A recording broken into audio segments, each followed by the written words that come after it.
The path before Kratos was clear, but still, the memories came rushing back, as familiar and permanent as the blades chained to his wrists. Memories of what he'd done in the name of Ares. Memories of how he'd become a servant to the god of war. A beast, his humanity robbed, and replaced only with the will to murder. No one was safe. Entire armies fell before Kratos, and the soldiers who followed him on his unending path of conquest, all in the name of his master. Those who offered resistance of any kind were dealt with quickly. They've built this temple to offer prayers to Athena! This entire village stands as an affront to Lord Ares! Burn this village! Burn it to the ground! Emboldened by the god of war, Kratos' army was ruthless, feared throughout the world for their brutality. All that mattered was conquest in the name of Kratos, their great leader, who had become near invincible. He feared nothing. But there was something about this temple, something forbidden. All his instincts told him he should never cross its threshold. Never step inside. Beware, Kratos. The dangers in the temple are greater than you know. But the village oracle's warning fell on deaf ears. His ambition would not be denied. All who opposed him would die.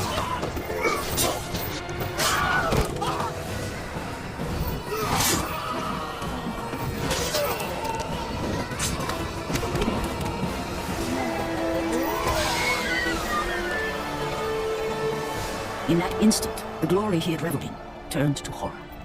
The image of his two final victims would stay with him for all his days.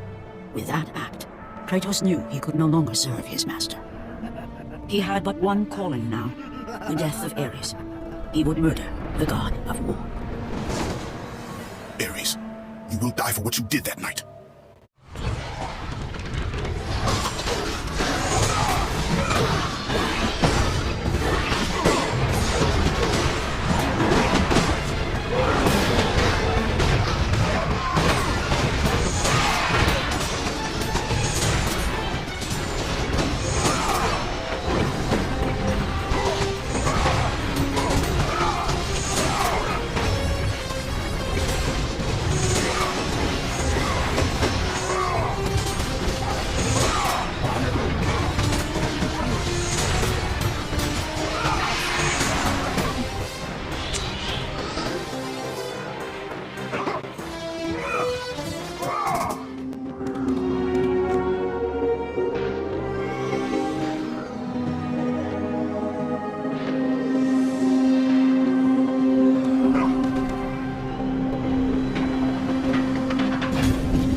an end. You are the first mortal to ever reach Pandora's box. There is still time to save Athens. You must bring the box back to my city and use it to kill Ares. Return to Athens, Kratos. Return and save my city.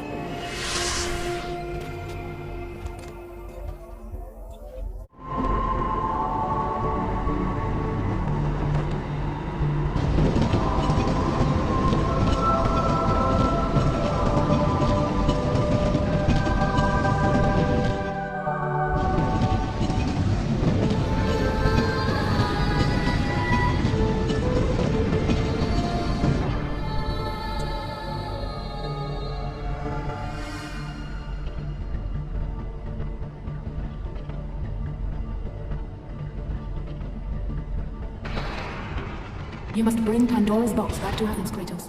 You cannot defeat Ares without it.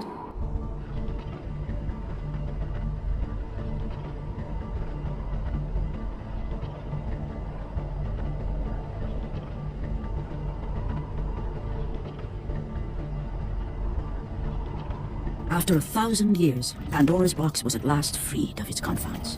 Kratos had found the means to destroy the god of war. Far away in Athens, Ares knew Kratos had succeeded in his quest. So, little Spartan, you've recovered Zeus's precious box, but you will not live long enough to see it opened. I will see to that. Goodbye, Spartan. You will rot in the depths of Hades for all eternity. As the life began to leave Kratos, his thoughts returned to that fateful night.